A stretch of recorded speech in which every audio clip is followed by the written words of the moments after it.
मेरा नाम वेद है। मेरी माँ ने मेरी शादी कर दी, लेकिन मेरी माँ ने मेरी पत्नी को मुझे देखने तक नहीं दिया। मेरी माँ उसको अपने साथ लेकर सोती थी और दिन में माँ मुझसे उसका लंबा सा घूंघट निकलवा कर रखती थी। मेरी शादी को 1 महीना हो गया था, लेकिन अभी तक मैंने उसका चेहरा तक नहीं देखा था। एक दिन मेरी माँ पड़ोस में गई और मेरी पत्नी रसोई में थी। मैं वहाँ जल्दी से गया। मेरी पत्नी घूंघट डालने लगी थी कि तभी मैंने उसका हाथ पकड़ लिया और मैं अपनी पत्नी का चेहरा देख लिया। उसका चेहरा देखते ही मेरे होश उड़ गए, क्योंकि वह तो मांग में सिंदूर, माथे पर बिंदिया, हाथों में मेहंदी, पैरों में महावर, राधा के यौवन को और निखार रहे थे। सांवली सूरत पर उसकी बड़ी बड़ी कजरारी आंखें उसकी खूबसूरती पर 4 चांद लगा रहे थे। 14 बरस वैसे तो कोई दुल्हन बनने की उम्र नहीं होती, लेकिन राधा के लिए इस उम्र में दुल्हन बनना उसकी मजबूरी थी। गरीबी और बचपन में ही पिता का साया सिर से उठ जाने की मजबूरी। 7वीं कक्षा में थी वो जब एक दिन स्कूल से घर आने पर उसे पता चला कि उसका ब्याह होने वाला है। लड़का 4 भाई है। लड़के के पापा नहीं है, लेकिन अपने पीछे इतना छोड़ गए हैं कि चारों भाई आराम से अपनी ज़िंदगी बिना किसी परेशानी के गुजर बसर कर सके। उसकी ज्वेलरी की दुकान, जो कि अभी तक लड़के के पापा देखते आ रहे थे, लेकिन अब उनके ना रहने पर राधा का होने वाला पति वेद देख रहा था। वेद घर का बड़ा बेटा था, इसलिए पापा के नहीं रहने पर सारी जिम्मेदारी उसी के कंधे पर आ टिकी थी। माँ की बड़ी इच्छा थी कि मरने से पहले वह अपनी बड़ी बहू को देख ले। मौत का क्या भरोसा, कब अपने पास बुला ले। जब से वेद के पापा एक मामूली सी बीमारी में अपना भरा पूरा परिवार अधूरे में छोड़कर गए थे, तब से वेद की माँ का अपनी ज़िंदगी पर से भी भरोसा उठने सा लगा था। उनकी तमन्ना थी बस एक बार अपनी बड़ी बहू का चेहरा देख ले, अपने पोते को गोद में उठा ले, फिर चाहे मौत भी आ जाए, कोई गम नहीं। यही वजह थी कि वह अपने बड़े बेटे का ब्याह जल्दी से जल्दी कर लेना चाहती थी। लड़का राधा से 7 साल बड़ा था, लेकिन राधा की माँ को इससे कोई परहेज नहीं था। उन्हें पता था अच्छे रिश्ते बड़े भाग्य से मिला करते हैं, और ऊपर से जब लड़की के सर पर से बाप का साया बचपन में ही उठ गया हो।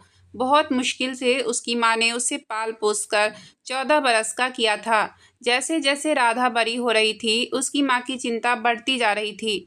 अभी तक तो उसने अपनी बेटी को दुनिया की गंदी नज़रों से बचाए रखा था, और यही सोचती थी कि कोई अच्छा घर बार मिल जाए तो राधा के हाथ पीले कर अपनी जिम्मेदारियों से मुक्त हो जाए। लेकिन कौन ब्याहेगा एक गरीब बिन बाप की बच्ची को। बस दिन रात इसी चिंता में डूबी जा रही थी। वो तो भला हो उसकी पड़ोसन गौरी का, जो उसकी बेटी का ब्याह किसी दहेज के अपने रिश्तेदारी में तय करवा दिया, बल्कि ब्याह के खर्च का सारा भार भी अपने ऊपर लेकर उसे एकदम निश्चिंत कर दिया। आज तो बस वह जल्दी से जल्दी उनके हाथ पीले कर उसके जीवन को खुशियों से भर देना चाहती थी। विदाई के समय राधा अपनी माँ से बहुत देर तक लिपट कर रोती रही थी। उसे बस एक ही बात का गम था कि उसके जाने के बाद उसकी माँ को कौन देखेगा। फिर गौरी मौसी ने उसे समझाया था, तू क्यों चिंता करती है, हम सब है ना। तू तो बस अपनी आने वाली जिंदगी को सोच और अपने ससुराल वालों की चिंता कर। अब से वही तेरा अपना घर है। बड़ी बहू बनकर जा रही है तो वहाँ अपनी जिम्मेदारियों को अच्छी तरह से निभाना, अपनी सास को शिकायत का मौका मत देना। और वैसे भी कौन सी लड़की होगी जो अपने पीहर बैठे अच्छी लगती होगी। लड़की जात को एक ना एक दिन तो दूसरे के घर जाना पड़ता ही है। बड़े ही अरमानों से उसने अपने नए घर में कदम रखा। सास अपनी सुंदर सी बहू को देखकर निहाल हुई जा रही थी। मुंह दिखाई के रस्म के बाद उन्होंने ना जाने कितनी ही बार उसकी नज़र उतारी होगी। इतनी सुंदर बहू होगी किसी की पूरे कस्बे में, या तो हमारे भाग्य थे जो हमें इतनी सुंदर और समझदार बहू मिली, कहकर उन्होंने उसकी बलाइयाँ ले ली। राधा को आए 1 हफ्ता बीत चुका था, लेकिन अभी तक वेद ने राधा की सूरत नहीं देखी थी। उसकी माँ ने उसे राधा से दूर रहने की सख्त हिदायत दी थी। वह राधा को अपने बेटे के लिए ब्याह तो ली थी, मगर वह जानती थी कि अभी राधा अपने गृहस्थ जीवन की शुरुआत करने के लिए अपरिपक्व है, इसलिए वह राधा को अपने कमरे में अपने पास ही रखती थी। वेद अपनी माँ के इस फैसले से कभी कभी बहुत खींच जाया करता था।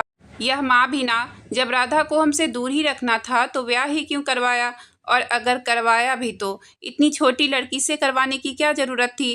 क्या उन्हें पहले से राधा की उम्र पता नहीं थी। चलो दूर रखने का कारण तो समझ में आता है, लेकिन अब यह क्या बात हुई कि अपनी ही पत्नी की सूरत भी नहीं देख सकते। जब भी वह उसकी घुंघरू की आवाज़ सुनता, उसका मन उसकी एक झलक पाने को बेताब होता, लेकिन माँ के आगे चुप हो जाता। धीरे धीरे राधा को आए 1 महीने बीत चुके थे और इस 1 महीने में वह अपने परिवार से बहुत घुल मिल चुकी थी, सिवाय अपने पति के। कितनी विचित्र बात थी ना, जिसके लिए वह घर आई उसी से कोई सरोकार नहीं। खाना परोस आई थी उसे, वो भी अपनी सास की उपस्थिति में, घूंघट डालकर। उसके तीनों देवर यूं तो उम्र में उससे बड़े थे, लेकिन वह उनसे एक माँ की तरह ही व्यवहार करती थी। उसके तीनों देवर भी उसे माँ का ही दर्जा देते थे और उसकी उतनी ही इज्जत करते थे जितनी अपनी माँ की। अपने पास पड़ोस और रिश्तेदारों से उसकी सुंदरता और उसकी सरलता और उसके गुण का बखान ही करते नहीं थकती थी और मन ही मन माँ गौरी मौसी को धन्यवाद देती, जिनकी वजह से उन्हें राधा जैसी बहू मिली। राधा भी अपनी सास का ख्याल एक बेटी की तरह ही रखती थी। उसकी उम्र भले ही कम थी, लेकिन समझदारी और परिपक्वता ऐसी थी कि बड़ों को भी पीछे छोड़ दे। एक दिन वेद घर आता है तो माँ को घर पर ना देख भाइयों से पूछता है। पता चलता है माँ पड़ोस में किसी आंटी के घर गई है। उसे तो जैसे मानो मुँह मांगी मुराद मिल गई हो। बस फिर क्या था, पहुँच गया वह रसोई घर में। उसे देखकर राधा अपना घूंघट निकालने लगती है। तभी वेद उसका हाथ पकड़ लेता है और जैसे ही उसकी नज़र उसकी सूरत पर पड़ती है, कुछ पल के लिए वह अपनी पलकें झपकाना भूल जाता है। बड़ी मुश्किल से होश संभाल कर वह उससे कहता है कि दूसरों के मुंह से तुम्हारी जितनी तारीफ सुनी थी, तुम तो उससे भी ज़्यादा सुंदर हो। बताओ भला, हमारी इतनी सुंदर सी पत्नी को हमारी माँ ने हमसे ही छुपा कर रखा है। इतना सुनकर राधा बस शर्मा कर रह जाती है। इतने में उसके कानों में माँ की आवाज़ सुनाई पड़ती है। घबराकर वह उसे माँ को कुछ भी ना बताने की गुजारिश करते हुए रसोई घर से बाहर निकल जाता है। उसकी माँ ने उसे बाहर निकलते देख लिया था, लेकिन उन्होंने ना किसी से कुछ कहा और ना ही किसी को कुछ बताया। बस मन ही मन में एक फैसला ले लिया। वह फैसला था कि राधा को 2 साल के लिए उसके पीहर भेजने का फैसला। दूसरे दिन ही उसे उसके पीहर भेजने की तैयारी होने लगती है। वेद को पता चलता है तो उसे बिल्कुल भी अच्छा नहीं लगता है। यह सब सुनकर उसका मन दुखी हो जाता है। भले ही वह उसके नज़दीक नहीं जा पाता था, लेकिन उसे देख तो लेता था। घूंघट में ही उसके पायल की घुंघरू की छनकती आवाज़ सुनकर, उसकी कलाई के रंग बिरंगे चूड़ियों की खनकती झनकार सुनकर, अपने आसपास उसके होने के एहसास को कम से कम जी तो लेता था। कुल मिलाकर सच यह था कि हर तरफ से वह उसके दिल पर काबिज हो चुकी थी। अब वह किसके होने के एहसास से अपनी मन रूपी बगिया को सींचेगा। इन्हीं बातों से उसका मन उदास होता था, लेकिन माँ के आगे वह कुछ बोल ही नहीं सकता था। अब जब माँ का यही फैसला है तो ठीक है, यही सोचकर उसने अपने दिल को समझा लिया और भारी आवाज़ से उसे छुपकर जाते हुए तब तक देखता रहा जब तक उसका भाई उसे लेकर उसकी आंखों से ओझल नहीं हो गया। ऐसा नहीं था कि राधा को दुख नहीं था। जाते समय उसकी निगाहें घूंघट की आड़ से जिसे ढूंढने की कोशिश कर रही थी, उसे क्या खबर थी कि वह उसे छुपाकर उसे ही देख रहा था। राधा 2 साल के लिए अपने पीहर आ गई। राधा की माँ अपनी बेटी के मुंह से उसकी ससुराल वालों की बड़ाई सुनकर अपनी बेटी के भाग्य पर वारी जाती और उसकी नज़र उतारने लगती। माँ जानती हो, जब मैं आ रही थी तो मम्मी बहुत रो रही थी और तीनों देवर भी बहुत दुखी हुए थे। बड़े देवर तो हमें आने का मान ही नहीं रहे थे। वह तो मम्मी ने बहुत समझाया, तब जाकर हमें यहाँ लाने को राजी हुए। कहते हुए ससुराल में मिले अपने जेवर दिखाने लगती है। जानती हो माँ, यह कान की बालियाँ कल्याणी मौसी ने दिया था और यह पायल सुनैना मामी ने, और यह कान के टॉप्स देख रही हो, यह बड़ी बुआ ने दिया था और छोटी बुआ ने कान्हा जी की यह चांदी की मूर्ति दी थी। कह रही थी इन्हें अपने से दूर कभी मत करना, जो भी करना इनका नाम लेकर करना। राधा की माँ उसकी बातों को बड़े गौर से सुनती जाती है और हूँ हूँ करके मुस्कुराती जाती है। और यह सोने के करे हमें मम्मी ने दिए थे। जानती हो, आते समय उन्होंने मुझे 5,000 रुपये भी दिए थे। कह रही थी खुलकर खर्च करना, जरा भी कोताही मत करना। समय समय पर अपने छोटे बेटे के हाथ और रुपए भिजवाते रहेंगे। राधा की माँ कहने लगी, इतनी समझदार और भली सास बहुत किस्मत से मिलती है। जरूर तेरे पूर्व जन्म के कोई पुण्य होंगे जो तुझे इतना अच्छा घर परिवार मिला। कहते हुए फिर से उसकी नज़र उतार लेती है।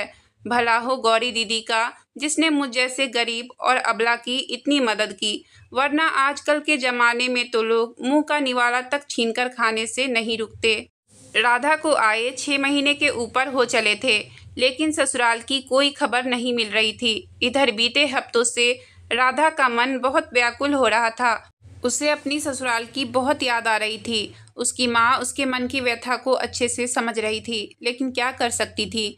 जब राधा की माँ ने गौरी मौसी से यह सब बातें बताई, तो गौरी मौसी ने उन्हें राधा को सिलाई सीखने का सुझाव दिया। राधा की माँ को गौरी मौसी का यह सुझाव पसंद आया। 2 घंटे के लिए ही सही, कम से कम इसी बहाने वह थोड़ा बिजी तो रहेगी और हाथ में कुछ हुनर भी आ जाएंगे। यही सोचकर उन्होंने उसका एडमिशन वही पास के ही सिलाई सेंटर में दिलवा दिया। एक दिन वह माँ के साथ बैठी थी कि तभी दरवाजे पर दस्तक हुई। माँ ने राधा से कहा, जा देख तो जरा दरवाजे पर कौन है, लगता है गौरी दीदी आई हैं। हाँ माँ, कहकर राधा दरवाज़ा खोलती हैं। वह देखती हैं कि दरवाजे पर उसका छोटा देवर खड़ा था। वह उसे देखकर खुश होते हुए कहती है, अरे माँ, छोटे देवर जी आए हैं। अरे पगली, उन्हें भीतर भी आने देगी या दरवाजे पर ही खड़ा रखेगी? बड़े दिन से जी नहीं लगा था, अच्छा हुआ आप आ गए। उसकी माँ ने कहा। उसने उन दोनों के पैर छुए और वही पास पड़ी एक चारपाई पर बैठ गया। अरे जा राधा, इनके लिए चाय पानी का इंतजाम तो कर। हाँ मम्मी, और घर में सब कुशल मंगल तो है ना? जी मम्मी, सब बढ़िया है। राधा जब से आई है, आप लोगों का नाम इसकी जुबान पर हरदम रहता है। हमारे छोटे देवर ऐसे, बड़े देवर ऐसे, दिन भर आप लोगों की ही बात करती रहती है। बड़े भाग्य थे जो आपके जैसा परिवार इसको मिला है। भगवान सुखी रखे बेटा तुम लोगों को। अरे ऐसी कोई बात नहीं है मम्मी, भाभी ऐसी ही है कि उन्हें सब प्रेम करने पर मजबूर हो जाए। तभी राधा चाय नाश्ता लेकर आ जाती है और वह दोनों चुप हो जाते हैं। 2-3 घंटे रुकने के बाद वह चलने को तैयार होता है, तो एक थैला और कुछ रुपए राधा को पकड़ाते हुए कहता है, यह लो भाभी, माँ ने आपके लिए भेजा है। अरे इसकी क्या ज़रूरत थी देवर जी, हम तो कह रहे थे कि 1-2 दिन रुक जाते तो बढ़िया था। अरे नहीं भाभी, परीक्षा सर पर है तो पढ़ाई करना भी ज़रूरी है, वरना रुक जाते। अगली बार आएंगे तो पक्का रुकेंगे, कहकर उसका पैर छूता है और निकल जाता है। राधा दरवाजे पर उसे पीछे से जाते हुए तब तक देखती रहती है जब तक वह आंखों से ओझल नहीं हो जाता। वह अंदर जाती है तो उसे थैली का ध्यान आता है। वह उत्सुकता से थैली खोलती है। देखूं तो अम्मा ने हमारे लिए क्या भेजा है। उसमें राधा के लिए 2 साड़ियाँ, कुछ मिठाई और फल। माँ देखो, अम्मा ने हमारे लिए कितनी सुंदर साड़ी भेजी है, कहते हुए वह माँ को आवाज़ लगाती है और साड़ी को बाहर निकाल लेती है। तभी उनमें से एक पत्र निकलकर जमीन पर गिर जाता है। राधा पत्र उठाती है, खुलता है। उसमें वेद का नाम लिखा होता है। वेद का नाम देखते ही उसका कलेजा जोरों से धड़कने लगता है। तभी उसकी माँ आती है। माँ को देख वह पत्र को जल्दी से छुपा लेती है। देख तो बिटिया, तुम्हारी सास ने तुम्हारे लिए क्या भेजा है। हाँ माँ, यह देखो। अरे वाह, यह तो बहुत सुंदर साड़ी है। कहने को तो राधा अपनी माँ को साड़ी दिखा रही थी, लेकिन उसका ध्यान उस पत्र पर ही अटका था। रात गहराने लगती है। माँ को दिखाने के लिए राधा अभी भी आंखें मूंद कर पड़ी रहती है, जब तक उसकी माँ गहरी नींद में सो नहीं जाती। माँ के सोते ही धीरे से उठकर अपना बक्सा खोलती है, उसमें से पत्र निकालती है और इस डर से कहीं माँ उठ ना जाए, वह पत्र लेकर रसोई घर में चली जाती है। पत्र को खोलते ही उसके दिल की धड़कन एक बार फिर बढ़ जाती है। खुद को बड़ी मुश्किल से संभालते हुए पढ़ना शुरू करती है। प्रिय राधा, आशा करते हैं तुम ठीक होगी और ठीक रहो। हम तुम्हारे लिए भगवान से तुम्हारी खुशी की दुआ जो करते हैं। जिस दिन से तुम हमारे आंगन में पाँव रखी थी, उसी दिन से तुमने हमारे दिल पर कब्जा कर लिया था। तुम्हारे पायल की घुंघरू की आवाज़ सुने, तुम्हारी एक झलक पाने को मन व्याकुल हो उठता था। बड़ी मुश्किल से दिल को संभाल पाते थे। कभी कभी तो मम्मी पर भी गुस्सा आता था। क्या ज़रूरत थी उन्हें हमारा ब्याह करने की, जब उन्हें तुमसे हमें दूर ही रखना था। लेकिन मम्मी की मर्जी जानकर दिल को समझा लेते थे। इसके अलावा हमारे पास कोई रास्ता भी तो नहीं था। यहाँ तक तो ठीक था। असली लड़ाई तो तब शुरू हुई जब हमने तुम्हारी सूरत देखी। बस उस दिन से हमारा सुख चैन सब बर्बाद हो गया। अब सोचते हैं ना देखे होते तो ही अच्छा था। हालात यह है कि कहीं भी जाते हैं, कुछ भी करते हैं, तुम नजर आती हो। बस पूछो मत कि किस कदर होश गुमा बैठे हैं। घंटों चांद को निहारते रहते हैं और उससे तुम्हारी बातें किया करते रहते हैं। एक उलाहना है तुमसे, अगर तुम हमारे मन रूपी बगिया को अपने प्यार रूपी फुलवारी से सजा नहीं सकती, तो क्या तुम्हें यह हक बनता है कि तुम हमारे शरीर के रोम रोम में इस कदर समा जाओ कि हम खुद को ही भूल जाएं? बड़ी मुश्किल से सबसे छुपाकर यह पत्र तुम तक भेज रहे हैं। बस एक ही गुजारिश है कि इस पत्र को अपने दिल से लगाकर रखना। अगर तुम इसे अपने दिल से लगाकर रखोगी तो हमें लगेगा कि तुमने हमें दिल से लगा के रखा है। चलो अभी के लिए इतना ही। अपना ख्याल रखना और हमारे अगले पत्र का इंतजार करना। तुम्हारा वेदु। पत्र पढ़कर राधा के मन का कोना कोना प्रेम रूपी हर्ष सराबोर हो गया। उसने अनगिनत बार वह पत्र पढ़े और अनगिनत बार उस पत्र में वेद को महसूस किया। उसने खिड़की खोला और चांद को निहारा। ऐसा लगा जैसे वेद उसे देख रहा हो। वह अपने वेदू के प्यार में पूरी तरह से भींगती रही और उस पत्र के मीठे एहसास से खुद के वजूद को संवारती रही। आखिरकार 2 साल बीत गए और वह दिन आ गया जिसके लिए 2 दिल ना जाने कब से अधूरे थे। राधा की विदाई होती है और 2 साल बाद एक बार फिर से अपनी नई दुनिया को सजाने का सपना लिए वह ससुराल में कदम रखती है। इन 2 सालों में राधा का रंग रूप और ज़्यादा निखर गया था और वह उसके वेदू के प्यार के एहसास का असर था जो उसे दिन प्रतिदिन और निखारता चला जा रहा था। पतझड़ के आने पर अपने पैरों से गिर चुकी सारी पत्तियां जैसे सावन के आने पर फिर से हरी भरी हो जाती है, वैसे ही राधा के ना रहने से प्राण विहीन हो चुके वेद के जीवन में राधा के आ जाने से फिर से बहार आ जाती है और एक बार फिर चूड़ियों की खनखनाहट और पायल की छनछनाहट सुन उसकी तरफ का आगाज होता है। लेकिन इस बार इस तरफ के आगाज का अंत भी सुनिश्चित रहता है। राधा का साथ पाकर वह एक दूसरी ही दुनिया में पहुंच चुका था जहां चारों तरफ केवल प्रेम ही प्रेम था और उस प्रेम की एकमात्र साक्षी राधा, जिसका आलिंगन पाने से उसका जीवन मानो धन्य हो गया था। पलकों पर बिठाकर रखता था वह राधा को। 1 मिनट की जुदाई उसे बर्दाश्त नहीं होती थी। कभी कभी वह राधा से मजाक में कह भी देता, बताओ इतने दिन तक तो अम्मा हमारे बीच दीवार बनी थी, अब यह काम धंधा आड़े आ गया है। हमारा बस चलता तो हम घर के बाहर कदम ही ना निकाले, लेकिन मजबूरी यह है कि काम नहीं करेंगे तो घर का खर्चा कैसे चलेगा। घर का खर्चा तो जैसे तैसे चल जाएगा, लेकिन तुम्हारे लिए यह काजल कैसे लेंगे जिन्हें लगाकर तुम अपनी इन कजरारी आंखों में हमें डुबाने में कोई कोर कसर नहीं छोड़ती। और उसकी यह बातें सुन राधा खिलखिलाकर हंस उठती थी। बस तुम्हारी यही हंसी तो हमारी जान ले लेती है। उन दोनों का प्यार देखकर वेद की माँ खुशी से फूली नहीं समाती थी। 6 महीने कैसे बीत जाते हैं पता ही नहीं चलता। सास का दुलार, देवर का सम्मान और पति के प्यार ने उसे उड़ाने के लिए जैसे एक नया पंख दे दिया था। उसे लगता कि यह वक्त यही ठहर जाए और वह इस वक्त को जीती चली जाए। वेद का इतना प्यार देखकर कभी कभी तो राधा डर जाया करती थी। उसने कितनों को ही शादी के कुछ सालों बाद बदलते देखा और सुना था। एक घटना तो उसकी पड़ोस में रह रही वेदिका दीदी की ही थी। शुरू शुरू में तो उनके पति उनसे बहुत ही प्यार करते थे, लेकिन समय के साथ उसका प्यार वेदिका दीदी के लिए कम होता चला गया था। हद तो तब हो गई जब उसने उन पर हाथ उठाना भी शुरू कर दिया और फिर तो यह उसका रोज का ही काम हो गया। हर रोज कोई ना कोई कमी वह वेदिका दीदी में निकाल ही दिया करता था और उन्हें मारने का एक भी मौका हाथ से जाने नहीं देता था। उनके माँ बाप भी उनकी मदद नहीं किया करते थे। एक तो उनकी तंगहाल स्थिति, उस पर समाज की उलाहना, सब जान सुनकर भी उन्होंने उनसे यह कहकर अपना पल्ला झाड़ लिया कि अब से वही तुम्हारा घर है, जैसा भी है वही तुम्हारा पति है, जैसे रखता है वैसे रहने की आदत डालो। जरूरी नहीं है कि सबकी किस्मत अच्छी ही हो। और लड़की जात के लिए यह कौन सी नई बात है। सीता से लेकर सती तक सबने दुख उठाई है। जब देवी होके वह दुख पाने से बच नहीं पाई तो हमारे जैसा तुच्छ आदमी का क्या। और फिर एक दिन खबर आई कि वेदिका दीदी ने खुद को फांसी लगा लिया है। बस तभी से वह डरने लगी थी। जब भी राधा वेद को खुद से इतना प्यार करते देखती तो वेदिका दीदी का मासूम चेहरा उसकी आंखों में तैर जाता और वह डर जाती। दिन रात भगवान से वह बस यही प्रार्थना करती कि हे प्रभु, उनके दिल में हमारे लिए जगह रखना। समय तेजी से बीत रहा था और इसी के साथ राधा की सास को दादी बनने की बेचैनी भी बढ़ती जा रही थी। सब कुछ ठीक ठाक चल रहा था तो उनको भी लगता था कि अब राधा को माँ बनने में कोई हर्ज नहीं है।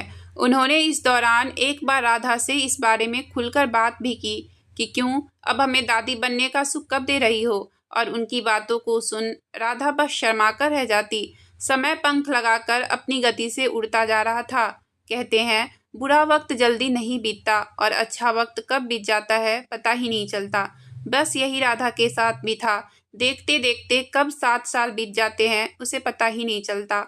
लेकिन उसे क्या खबर थी कि आने वाला वक्त उसकी किस्मत में कुछ और ही लिखकर बैठा है। इन 7 सालों में ना वेद बदला था, ना वह बदली थी, और ना ही उनका प्रेम। अगर कुछ बदला था तो बस लोगों के देखने की नज़र और उनकी बातें। और इन सब से राधा की सास भी अछूती ना रही।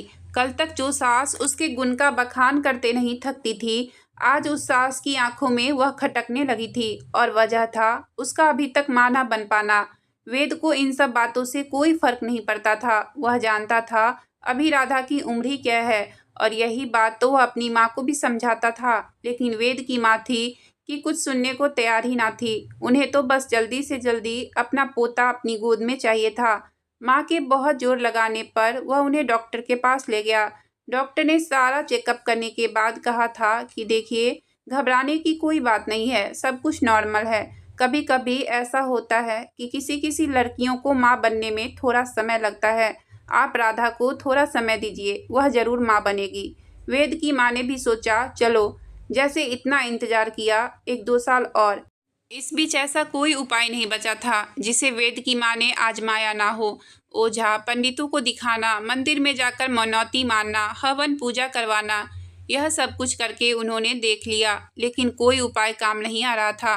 धीरे धीरे शादी के 9 साल गुजर गए। अब तो राधा को भी लगने लगा था कि उसके भाग्य में माँ बनने का सुख लिखा ही नहीं है। पास पड़ोस में वेद के दूसरे ब्याह की चर्चा भी उठने लगी थी। उसकी माँ को भी उनकी बात ठीक लग रही थी। आखिर वह भी कब तक इंतजार करती, और उन्होंने वेद की मर्जी जाने बिना उसका ब्याह भी तय कर दिया। लेकिन इस बारे में जैसे ही वेद को पता चला, उसने दूसरा ब्याह करने से साफ इनकार कर दिया। देखो माँ, आज तक हमने आपका हर कहा माना है, कभी भी पलटकर आपका जवाब नहीं दिया है, लेकिन यह करने के लिए ना कहो, हमसे इतना बड़ा पाप ना हो पाएगा। उसकी बात सुन वेद की माँ उसे ठगी सी देखती रह जाती है। उन्हें वेद से ऐसे जवाब की कतई उम्मीद नहीं थी। कल तक जो वेदू हमारी मर्जी को अपनी मर्जी मानता आ रहा था, आज अपनी पत्नी के प्रेम में इतना अंधा हो गया है कि उसे अपना अच्छा बुरा भी समझ नहीं आ रहा था। अब बताओ, अगर बच्चा नहीं होगा तो उसका वंश कौन आगे लेकर जाएगा? इतनी सी बात उसके भेजे में नहीं घुस रही है। लेकिन नहीं, मैं ऐसा नहीं होने दूंगी। मुझे अभी बहू से बात करनी होगी। वह राधा को समझाने के इरादे से उसके पास जाती है। देखो बहू, तुम्हारे अंदर कोई कमी नहीं है। हम जानते हैं कि तुम एक अच्छी बहू होने के साथ साथ एक अच्छी जीवन संगिनी और एक अच्छी भाभी भी हो। यह तो हमारा कोई पुण्य प्रताप रहा होगा जो तुम हमारी बहू बनकर इस घर में आई हो। लेकिन शादी ब्याह केवल पति पत्नी का या सास बहू के रिश्ते तक सीमित नहीं होता है। एक गृहस्थ जीवन तभी सार्थक माना जाता है जब एक औरत अपने पति को बाप बनाए और अपने ससुराल को उनके वंश आगे बढ़ने का सुख दे सके। अभी तक तो हम सोच रहे थे देर सवेर हो सकता है तुम हमारी इच्छा पूरी कर दो, लेकिन 9 साल बीतने को है, अभी तक ना जाने भगवान कहाँ रूठे बैठे हैं। देखो, हम तुम्हारा दुख समझते हैं, लेकिन क्या करें, हमारी भी मजबूरी है। हम नहीं चाहते हैं कि हमारे वेदू को कोई बिन औलाद का कहे, और हमें पता है कि तुम भी यह नहीं चाहती होगी। अब हमारी बात तो वेदू नहीं सुन रहा है, लेकिन हमें विश्वास है कि तुम उसे जरूर मना लोगी। वह तुमसे इतना प्रेम करता है कि तुम्हारी बात टाल ही नहीं सकता है। हमारी खातिर ना सही, वेदू की खातिर तुम उसे उसके दूसरे ब्याह के लिए राजी कर लो। बड़ा उपकार होगा तुम्हारा हम पर। देखो, हम तुम्हारे हाथ जोड़ते हैं। यह आप क्या कर रही हैं अम्मा? आपको हमें हाथ जोड़ने की कोई ज़रूरत नहीं है, हम बात करेंगे उनसे। जुग जुग जियो बहू, मैं जानती थी तुम हमारा कहा कभी नहीं टालोगी। चलो अच्छा, अब हम चलते हैं। राधा ने अपनी सास से कह तो दिया था, लेकिन वह वही जानती थी कि जिसे उसकी सास ने इतनी आसानी से कह दिया था, वो उसके लिए मौत को गले लगाने से कम नहीं था। उसकी आंखों से आंसुओं की धारा फूट पड़ी। उसे कुछ समझ नहीं आ रहा था वह करे तो क्या करे। और तभी उसे अपनी बुआ सास की वह बात याद आती है जो उन्होंने उसे कान्हा जी की मूर्ति देते हुए उससे कही थी। जब कोई रास्ता ना नजर आए तो इनको पुकारना, यह जरूर कोई ना कोई मार्ग दिखाएंगे। वह कान्हा जी की मूर्ति हाथ में लेती है और उनसे शिकायत भरे लहजे में कहती है, ये हमें किन दो राहों पर लाकर खड़ा कर दिया है। अब आप ही बताओ हम क्या करें। कौन पत्नी अपने मुंह से अपने ही पति से उसके ब्याह की बात करेगी, और वह भी ऐसे पति से जो उसे इतना चाहता हो। आपने हमें औरत तो बनाया, लेकिन पूरी औरत बनाना भूल गए। एक औरत तब तक पूरी औरत नहीं बनती प्रभु, जब तक वह माँ बनने का सुख ना पाले, और आपने मुझे इस सुख से वंचित कर दिया जो एक औरत के लिए उसके औरत होने का सबसे बड़ा प्रमाण है। प्रभु, हमने आज तक आपसे कुछ नहीं मांगा, आपने बिन मांगे ही हमें सब कुछ दिया है। जैसे इतना दिया वैसे ही यह कृपा और कर दो। या तो हमारी झोली ममता से भर दो, या तो हमें मौत दे दो प्रभु, या तो हमें मौत दे दो, कहकर वह फूट फूट कर रोने लगती है। उस समय वेद के आने की आहट सुन वह रोना बंद कर अपने आंसुओं को जल्दी जल्दी पोंछने लगती है। राधा वेद से अपने आंसुओं को छुपाकर भी नहीं छुपा पाती। तुम रो रही हो राधा? क्या हम जान सकते हैं तुम्हारी इन खूबसूरत आंखों में यह आंसुओं का सैलाब क्यों है? यह आंसू नहीं है, यह भाग्य की मार है, जो आंसू बनके हमारी आंखों से निकल रहे हैं।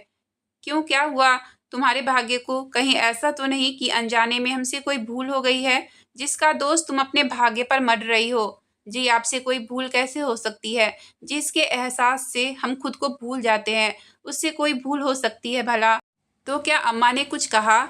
जी, अब माँ हमसे क्यों कुछ बोलेंगी? तो फिर क्या बात है? क्यों कोस रही हो अपने भाग्य को? आप तो ऐसे अनजान बन रहे हो जैसे आपको कुछ पता ही नहीं है। आपको क्या लगता है आप दिखाएंगे नहीं तो क्या हम आपके दर्द को समझ नहीं पाएंगे? दर्द अब हमें कब चोट लगी जो दर्द होगा? चुप रहिए, ज़्यादा नादान बनने की ज़रूरत नहीं है। आपको क्या लगता है हमें पता नहीं है कि अंदर ही अंदर आपको पापा ना बनने का दुख कितना सताता होगा? कितनी अभागन हूँ मैं, जो आपको एक पिता बनने का सुख भी नहीं दे पाई। किसने कहा? तुम तो वह दिया हो जिसके प्रकाश से हमारा जीवन प्रकाशित है। जी, कहने और होने में फर्क होता है। अच्छा, एक बात मैं पूछूं? पूछो। आप हमसे प्यार तो करते हैं ना? क्या इस बात के लिए भी तुम्हें हम पर शंका है? जी, शंका नहीं, डर है। कैसा डर? अगर मैं आपसे कुछ मांगूं तो आप इनकार तो नहीं करेंगे? यह भी कोई कहने वाली बात है राधा? हमारा सब कुछ तुम्हारा ही तो है। नहीं, पहले आप वादा करो, मैं जो मांगूंगी वो आप दोगे। अगर मेरे बस में रहा तो जरूर दूंगा। मैं चाहती हूँ कि आप दूसरा ब्याह कर लो। यह तुम क्या कह रही हो राधा? हम ऐसा हरगिज नहीं कर सकते। क्यों नहीं कर सकते? आखिर मैंने आपको आज तक दुख के सिवाय दिया ही क्या है? ऐसा क्यों कह रही हो? तुमने तो हमें जीने का एक नया प्रारूप दिया है, एक गतिविधि है, प्रेम की परिभाषा दी है, लेकिन बाप बनने का गौरव नहीं दे पाई। राधा ने वेद की बात बीच में काटते हुए कहा। वेद ने कहा, इससे हमें कोई फर्क नहीं पड़ता है। आपको नहीं पड़ता होगा, लेकिन हमें पड़ता है। इसलिए मैं चाहती हूँ कि आप दूसरा ब्याह कर लो। अपने लिए ना सही, इस परिवार के लिए, माँ के लिए, हमारे लिए। तुम ऐसा सोच भी कैसे सकती हो कि हम तुम्हारे अलावा किसी और को अपनी जिंदगी में लाने के बारे में सोच भी सकते हैं? क्या इसी दिन के लिए मैं तुम्हें ब्याह कर लाया था?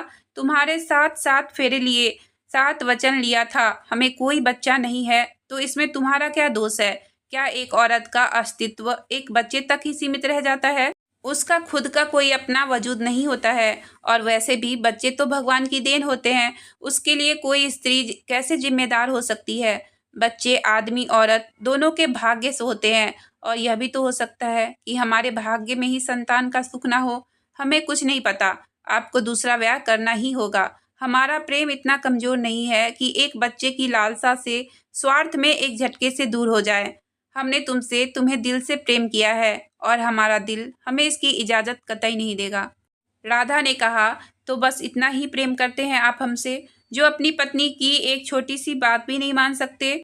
वेद ने राधा की बात सुनते हुए कहा, जिसे तुम छोटी सी बात कह रही हो वह तुम्हारे लिए छोटी सी बात होगी, हमारे लिए वह पाप है। राधा ने कहा, आपका दूसरा ब्याह न करने का कारण जो भी है, अगर वह कारण ही खत्म हो जाए तब तो आपको कोई मलाल नहीं होगा ना? मतलब तुम कहना क्या चाहती हो? मतलब यह कि अगर मेरी जान देने से सब ठीक होता है तो यही सही। राधा की बात सुनकर वेद वेदना से भर उठता है। राधा, क्या राधा, आप इतनी सी बात को क्यों नहीं समझते? आपका दूसरा ब्याह कितनी ही जिंदगी को खुशियों से भर देगा। अरे और तुम्हारी खुशी का क्या? हमारी खुशी तो आपसे जुड़ी है। अगर आप खुश रहोगे तो हम भी खुश रहेंगे। लेकिन हमारी खुशी तो तुमसे है। वेद तरफ उठता है। देखिए, अगर आप हमें प्रेम करते हैं तो इस ब्याह के लिए मान जाइए।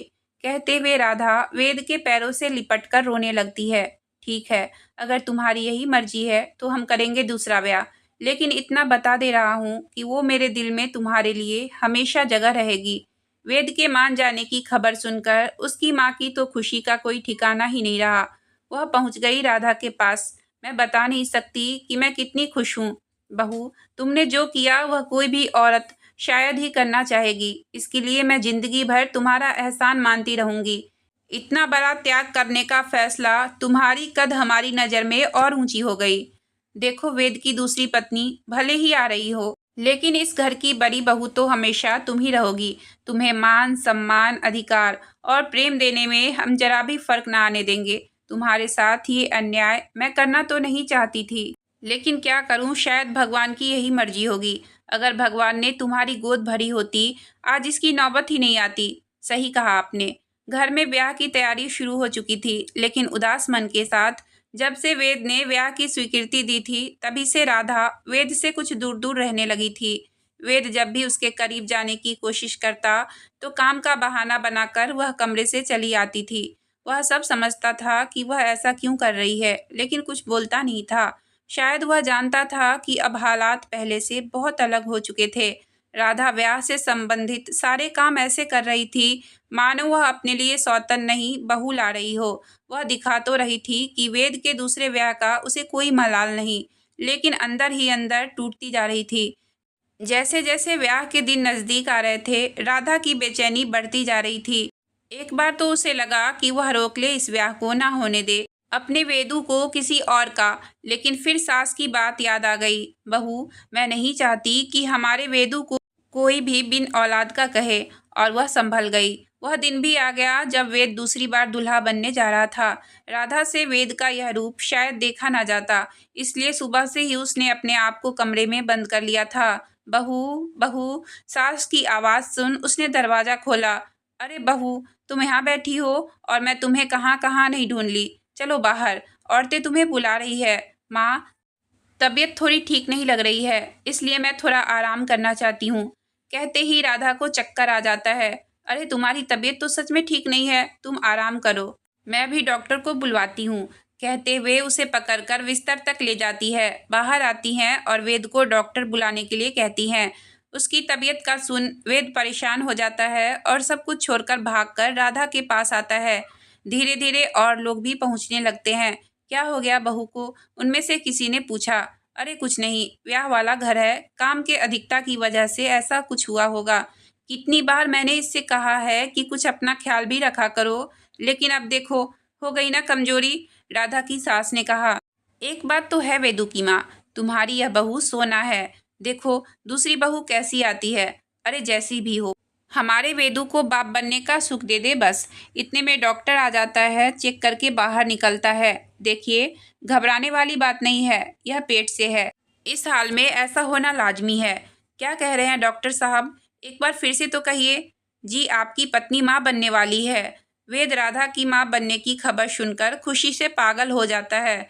सुन रही हो अम्मा, हमारी राधा माँ बनने वाली है। बधाई हो वेद की अम्मा, दादी बनने जा रही हो तुम। आखिर भगवान ने तुम्हारी सुन ही ली।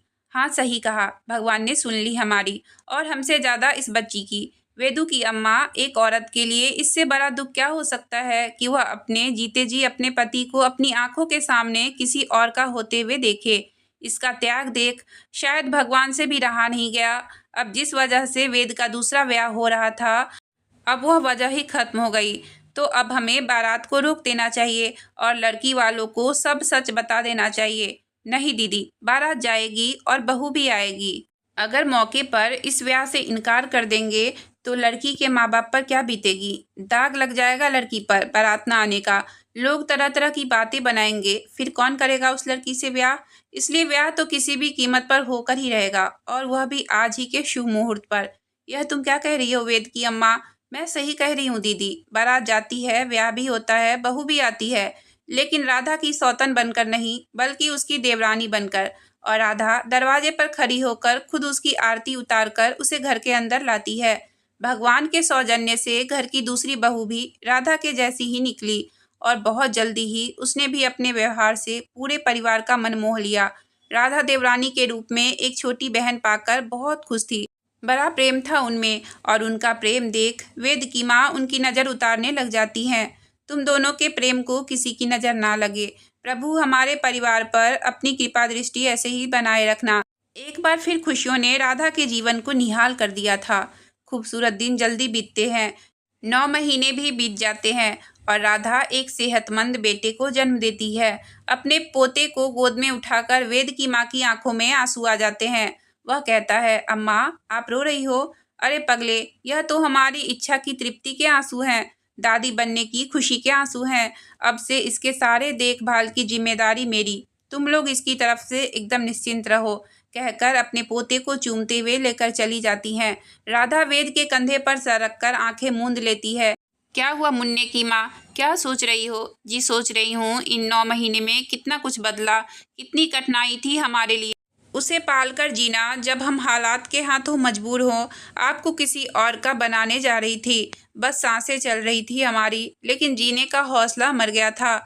हमारे कान तरस गए थे आपके मुंह से यह एक शब्द मुन्ने की माँ सुनने के लिए। अब जाकर मेरे कानों को सुकून और दिल को आराम मिला है। अब लग रहा है कि हाँ, मैं औरत हूँ, एक संपूर्ण औरत। अच्छा, लेकिन मैं तो तुम्हें एक संपूर्ण औरत ही समझ रहा था, वे शरारती अंदाज में कहता है। आप भी ना? और दोनों खिलखिलाकर हंस देते हैं। अगर आपको कहानी अच्छी लगी हो तो प्लीज़ वीडियो को लाइक और चैनल को सब्सक्राइब करें। आपका बहुत बहुत धन्यवाद।